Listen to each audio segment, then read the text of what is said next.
Story 1. The wipers matched the breathing, but I was alone. This happened to me in 2018. I was on a late-night haul from Nashville to Pittsburgh, hauling light medical equipment in a rented box truck. I'd done the route before. Not exciting, but easy enough. That night, the weather had been rough from the start. Heavy rain. Not constant, but in pulses. Thick enough to kill all highway noise and isolate you in your own vehicle. It was just after 11 p.m. when I crossed into Kentucky. Long stretch of forest and empty exits. There's a point past Elizabethtown where the radio starts to fail and your world gets small. The inside of the cab, the road in front of you, and whatever's outside the beam of the headlights. That's it. I remember how loud the rain was.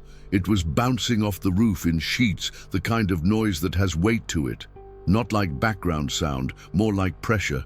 I turned the wipers to their highest setting, but they didn't help much. Still, the rhythm they made,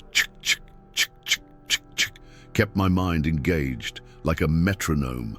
Then I noticed something else. Another rhythm, soft, almost in sync with the wipers, but not quite. A beat off. At first I thought it was an auditory illusion. Rain can do that. You hear your name in the static, you hear patterns. But this wasn't random, it was paced, human. It sounded like breathing. I turned the radio off, leaned forward, and listened. Just the wipers. I glanced at my mirrors, empty road behind, no other lights. I kept driving, but the sound was still there, not a breathy hum, not mechanical. It was deep, full exhale, full inhale, at the same interval as my own breath, but slightly behind. I stopped breathing for a moment. The sound continued. That's when I got uneasy. I instinctively checked my pulse, resting, no spike. Then I listened to my breathing again, still out of sync, still wrong. The cab was sealed, no windows open, and the AC was off. I scanned the gauges, everything normal, no warning lights. Still, I couldn't shake the feeling that the sound wasn't in the engine, it wasn't in the rain, it was inside. I turned my head slowly to the right. Passenger seat, empty. I reached over, tapped the seat back just to feel something solid. Nothing. I said out loud, "Am I just tired?" Then I heard the breath again, but closer this time. Not louder, just nearer. The kind of sound you feel in your cheekbones. And it wasn't from the right. It was behind me. I don't scare easily. I've done long shifts in worse conditions, but there was something about recognizing a human rhythm before finding the human. It made my stomach go cold. I didn't turn around immediately. I adjusted the rear-view mirror first, angled it slowly, nothing. The back of the cab was empty, just the boxed cargo and shadows from the overhead dome. That's when the breathing stopped, and all I could hear were the wipers again. I flicked the dome light on for a second. Everything looked normal. I checked my phone, 1 bar, useless. I rolled my shoulders, cracked my neck, tried to reset. Probably just the pressure and noise. Maybe an inner ear thing, maybe exhaustion. I drove another 10 miles. The sound didn't come back, but neither did my calm. Even after I got to the next truck stop, fueled up and went inside, I couldn't shake the sensation that the sound I heard, the breath, was real. Not imagined, not stress. Real, because it was paced too perfectly. And it ended at the exact moment I noticed it. I got back on the road around midnight. Rain had slowed to a mist, but the sky was black. No moon. Just occasional flashes of lightning far off in the hills, like someone testing a camera flash in a huge dark room. I passed a closed way station and adjusted my mirror again. That's when I caught it. A shape, just for a second. A figure sitting still in the back corner of the cab. Shoulders slumped. Face turned toward the side window. Not moving, I slammed the brakes hard enough to make the seatbelt lock. The truck veered slightly on the wet asphalt. When I turned around, there was nothing, no one. I reached back, ran my hand over the crates. They were still sealed, still strapped down. I checked the doors, locked, but I'd seen it. I don't have memory issues. I don't have migraines or hallucinations. I saw a human shape in the back of my cab, sitting like a passenger. Head turned just slightly away, one shoulder higher than the other. What messed me up wasn't the shape itself. It was the stillness, like someone trying to blend in, trying too hard. I pulled into a rest stop, parked under a flickering light, and sat there. And that's when I noticed the dome light was on. I hadn't touched it since the last time I stopped. I remembered turning it off. I'm careful about battery draw. That light didn't come on by itself. I turned it off manually and stepped outside, walked around the truck. No signs of damage, no footprints in the gravel, nothing obvious. But when I climbed back in and looked into the rear view again, I saw the reflection again. No figure this time, but a distortion, like heat waves in the air, only in the mirror, not in the cabin, not to the naked eye, just in the reflection. That's when I stopped looking in the mirror. I drove the rest of that leg with my eyes on the road, never glanced back. Even when I heard one of the crates shift, even when the air inside the cab felt warmer than it should, even when I caught the scent of something I couldn't place, not metal, not sweat, not mildew, something in between. I didn't sleep that night. I parked just off a long exit near a convenience plaza that was closed for renovation, deserted. Even the lights in the lot were out. Just the truck, the dark and the static of light rain. I kept thinking about the rhythm, the breathing, the figure, the fact that I'd seen something before I thought it. There's a term for it. I looked it up later. Passenger hallucination syndrome. Common among solo drivers on long hauls, especially at night, especially in bad weather. The mind assigns human patterns to shapes or sounds, especially rhythms, but what no article could explain was what happened next. When I shut off the engine, everything stopped as expected. Headlights went out, fans slowed, dashboard lights clicked off, but the wipers kept going. I sat in silence, watching them move without power, slow now, more like a twitch than a sweep. I reached for the key, it was already out. Still, the blades moved. Not fast, but with rhythm, and each time they moved, the air in the cab seemed to move with them, as if something was exhaling. Ch-ch-ch. A pause, then a subtle sound behind me. Not breath this time. A throat clear, dry, shallow. I didn't move. I remember watching the windshield fog over from the inside, just a patch, directly above the dashboard, oval-shaped, like someone had leaned forward, watching me. Breathing. I reached out and wiped the condensation away. It came back. I didn't sleep, didn't move, just sat there, one hand on the door latch, one on the seatbelt, breathing shallow to not disturb the air around me. Eventually, the wipers slowed, slower, then stopped completely, but I didn't turn the truck back on. Because if something had been sinking to my breath, to the engine, to the wipers, I wasn't going to give it another rhythm to latch onto. I waited until dawn. Then I drove. I never rented that truck again, never took that route at night again, and I never forgot the moment I realized some things don't appear until you create the right rhythm. Some things are waiting to fall into step with you, and once they do, they never truly leave the cab. Story 2. The house that only appeared when it rained. This happened to me in late 2019, the fall before everything shut down. I was living alone at the time, renting a small duplex on the edge of the neighborhood where I grew up. It was a quiet part of town, older, not run down, just settled. Houses with thin fences and cracked walkways where the trees were taller than the streetlights. I liked it because I could run without having to worry about traffic. I used to jog at night, not too late, usually right after dusk. I preferred it that way, cooler, fewer people, and less pressure to perform. That fall had been unusually wet. Weeks of steady rain, sometimes a drizzle, sometimes sheets. The streets stayed slick and shining. You'd see your own reflection in the asphalt. That night it was coming down soft and steady. Not hard enough to cancel plans, just hard enough to soak your sleeves before you noticed. I put on my usual gear, a hooded windbreaker, ankle reflectors, and wireless earbuds, though I rarely played music. I liked to hear things, tires, voices, footsteps behind me. Safety habit. I had a loop I stuck to. down Warren Street, past the park, through the cul-de-sac, then back through the wooded footpath that cut behind the old school. About 4 miles, same route every time, safe, familiar. But that night, something was different. It started when I turned off Warren too early, by mistake. It was subtle, a half-second decision. I saw a side street I didn't recognize and took it, thinking it would connect to the park from a different angle. I told myself I'd seen it before. It had that look. Short brick houses, rain-glistened hedges, blinking porch lights. But something about it felt not wrong exactly, just not entirely real. I kept jogging. The rain blurred everything slightly. Street numbers, mailbox names, the shape of the windows. One house caught my attention.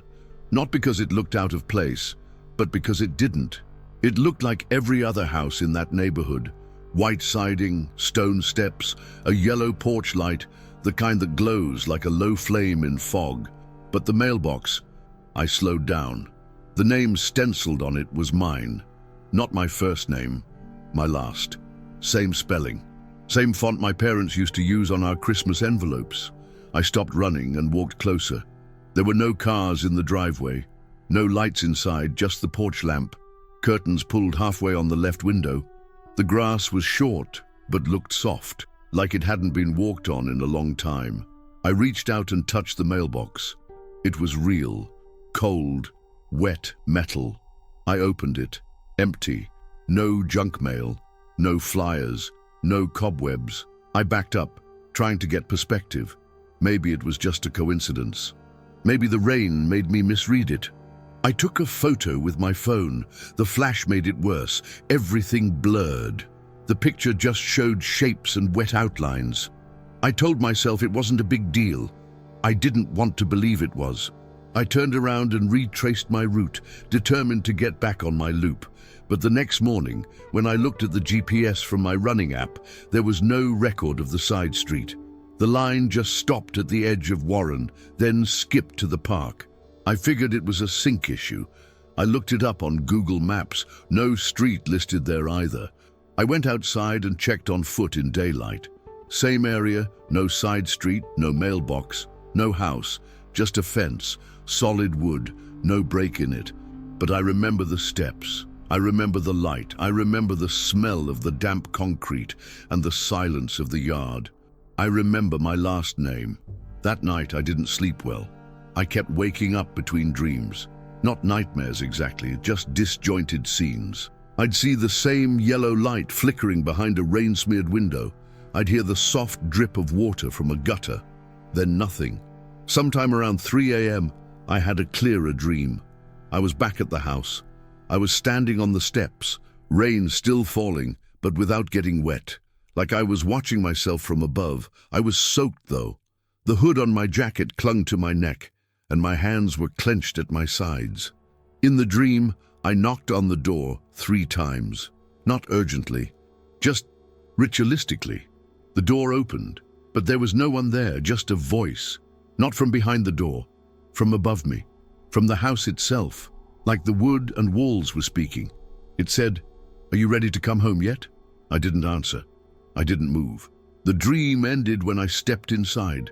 I don't remember what I saw, just the sensation of weight shifting around me, like a change in air pressure, like the house had swallowed me whole. I woke up and felt like I hadn't been breathing. That morning, I found dirt on my socks. Not mud, dirt, dry, crumbly black like garden soil. My shoes were clean, my bed was dry.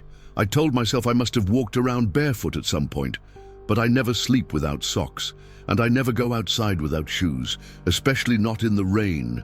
The next night, I tried to force the dream again. I jogged the same route, waited for the moment to turn too early. But the side street never showed up, just the old familiar path, same houses, same fences, same wind through the trees. But I heard something new, a sound behind me. Once, just one soft knock, not a tree branch, not a squirrel, a knock. I turned fast, but no one was there. Still, the sound kept repeating in my head, like it had been meant for me. That night, I dreamt again. This time, I was inside the house, standing in a hallway. Every wall was wet, not dripping, soaked. Wallpaper sagging. A lamp flickered somewhere out of view. There was a mirror on the far wall. I saw myself in it, but my reflection didn't move when I did. It just stood there, watching, and behind the reflection was a woman, or a shape of one. No face, just presence. She whispered, "You used to live here." I didn't speak. I just stared at her through the glass, and then the mirror fogged over from her side. When I woke up, my phone was in the bed beside me, open to the same GPS map from the night before, and this time it showed a marker, a pin, no label. Just a pin dropped in the middle of the street where the house should have been. I started researching. There's a condition, or at least a theory, precipitation-bound memory reactivation. Some neurologists believe that under certain environmental triggers, especially rain, people can access repressed memories or even fabricate consistent ones that attach to specific weather states. I read about a man in Oregon who swore an entire cul-de-sac only existed when it snowed. A woman in Wales who could only remember her sister's face during lightning storms. None of it was considered clinical, but none of it was dismissed either. I called my sister, asked if we ever lived anywhere other than the two houses I remembered. She said no, but she hesitated first, said there was a place we stayed for a month right after our father left. She was young, I was barely 4. She didn't remember the name of the street, just that it had quiet grass and a weird smell in the basement. Our mom never talked about it. I checked our old address records. There was a missing entry, a gap between leases, no forwarding address. But that week the rain came back. Same drizzle, same time of night. I ran again, and the street was there, exactly as I remembered. Same curve, same hedges, same yellow light. But the mailbox was gone, just a post now. Bare wood, like something had been ripped off. I walked slowly. Every house was dark, except one. The one with the porch light, and this time the door was open, not wide, just enough to show shadow. I stepped forward, not inside, just onto the first step. The air around me felt still, not silent, still, like the wind had paused, like the rain was falling around the house, but not on it. I said, out loud, "Who lives here?" And from the doorway, the same voice answered, "You do." Not a threat. Not an invitation, just a statement. I turned around and walked away. Didn't run, didn't look back, just walked. I haven't taken that route since, but I still hear the knocks sometimes. Not every storm, just the soft ones, the ones that last through the night. 3 knocks, then silence. And once, just once, when I opened my closet in the middle of the night after hearing something fall, I smelled the hallway, the one from the dream, wet wallpaper, still air, and something else, like soil, like something that had been waiting under the floorboards. Did you enjoy the content and it made a difference for you? Click on Super Thanks and support our work. Story 3.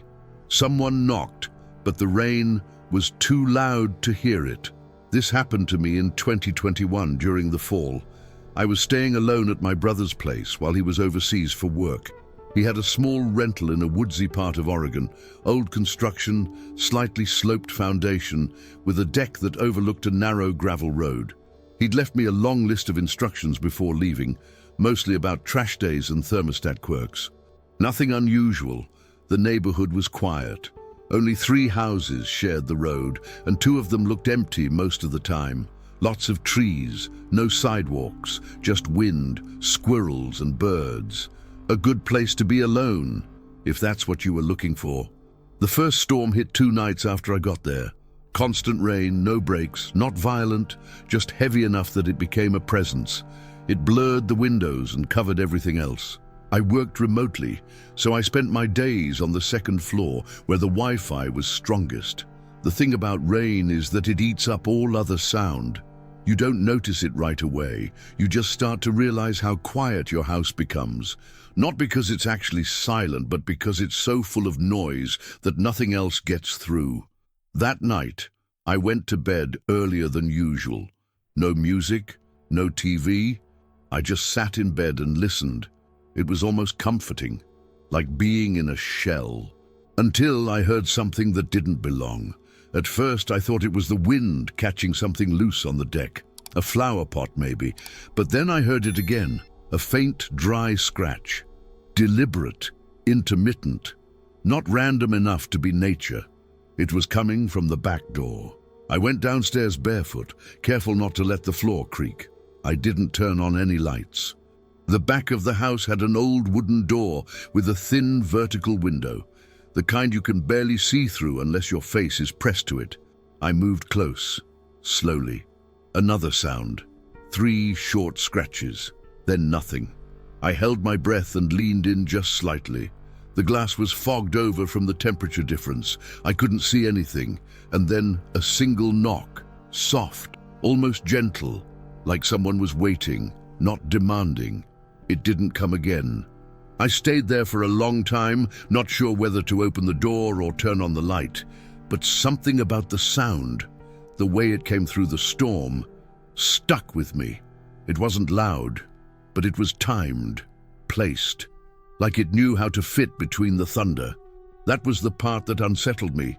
The rain didn't drown it out, which meant whoever knocked wanted it to be heard. I didn't hear the knock again for 2 days. The storm never really let up, just shifted in intensity. During the day, I barely noticed it, but at night, the house felt more exposed. The deck creaked softly under pressure. One of the upstairs windows made a popping sound when the wind shifted, but it was the face that made everything change. It was just before midnight. I was brushing my teeth in the downstairs bathroom, which faced the side of the house. The window in there was high and narrow, eye level if you were outside on the gravel path. I looked up once, mid-rinse, and the glass was just fogged. Nothing unusual. I wiped my hand with the towel, reached for the light and glanced again, and froze. There was a face behind the window, pressed close, too close, not moving, mouth slightly open, eyes closed, no breathing, no shift in expression, just a face, damp and too still. I didn't blink, I didn't breathe. I just stood there, locked in. Then thunder hit, just one sharp crack, and the lights flickered. I moved back, reaching for my phone. When I looked again, the face was gone. I stood there, trying to piece together whether it was real. I even told myself it might have been mine, a reflection. But I knew my own face. I knew how fog worked. There was too much space between me and the glass. I went outside 15 minutes later with a flashlight. There were no footprints on the gravel, but on the windowsill, I found something. A scarf, folded, damp, heavy with rain. It was mine. A scarf I'd lost months ago while visiting family in Denver. I remembered dropping it outside a bus station. It was navy with frayed ends, my initials sewn in the corner, and there it was, soaked, waiting, resting on the sill beneath where the face had been. I didn't bring it inside. I didn't touch it. I stood on the porch under the rain and asked, to no one, really, why? No answer, just the hum of the storm. I made a report the next day. Not a formal one, just a phone call to the local sheriff, explained what I saw, what I found. The deputy I spoke to was polite but unconvinced, suggested it was probably an animal or a prank, teenagers from down the hill. But I didn't feel like it was random. Something about the timing, the knock, the face, the scarf, it felt placed. That night, I double-locked every door. I pushed a chair against the back entrance, turned on motion lights. Still, I barely slept. Every small creak felt magnified, but nothing happened, not until the 4th night. I woke up around 3:20 a.m. I didn't know why at first. No dreams, no noise, just the sudden feeling that something had moved, not in the house, but around it. I got up, checked the hall, the stairwell, quiet. Then I heard it. A long, low scrape against the siding, not wood on wood, fingernails, deliberate. I rushed to the kitchen and flicked on the outside flood. Nothing there, but the noise didn't come again. I didn't call the sheriff this time. I didn't want the same answer. Instead, I looked into the sound itself. There's a theory in acoustic forensics. Staged masking. It's something used in covert movement, especially stalking or observation. The idea is simple. Use existing noise, like rainfall, to cover your steps. Rain hides things. It creates a consistent aural field, meaning small sounds don't spike above the ambient level, unless they're intentional. I read testimonies from people who swore someone was watching them through windows, but the sound never gave it away, because the rain did its job too well. Some experts said the most common trait among these cases was the delayed realization. You don't hear it when it happens, you hear it after, a memory, a gap, a moment that replays with something wrong inside it. That's how it felt to me. I remembered the knock, but only hours later. I remembered the scarf, but only when I looked back at photos from Denver and realized I'd lost it on the day it snowed. I didn't sleep at all that night. I sat by the window with the lights off, phone ready, flashlight in hand. Around 4 a.m., I heard something in the hallway upstairs. I ran up fast, barefoot, nothing except my window in the guest room. It was open, not wide, just slightly, enough to slide a hand through. I approached it cautiously. No water on the sill. But the latch had been turned from the inside. I called the sheriff again. They came out, walked the perimeter, checked locks. No signs of forced entry, but when one of the officers dusted the window frame, as a courtesy, he said, he stopped. There were fingerprints, smudged, shallow, but they were on the inside of the frame, and I hadn't opened that window once since arriving. The officer said maybe I forgot. Maybe I'd cracked it and left it, but the locks had been latched before. That's why it confused me. Someone had unlatched it from inside. They took a sample, said they'd check prints. They never followed up. But the next morning, I found something else. In the kitchen drawer, my flashlight. Not the one I'd been using the night before. An older one, dead batteries, scuffed casing, also mine. Also lost, gone since 2020, from a different house, a different state. I don't know what's happening. I don't know who or what wants to be seen or why it's choosing storms, but I haven't returned to my brother's place since. And whenever it rains now, truly rains, I leave a light on in every room. Not so I can see, so I'll notice when something blocks the glow. Because sometimes a knock doesn't come to get in.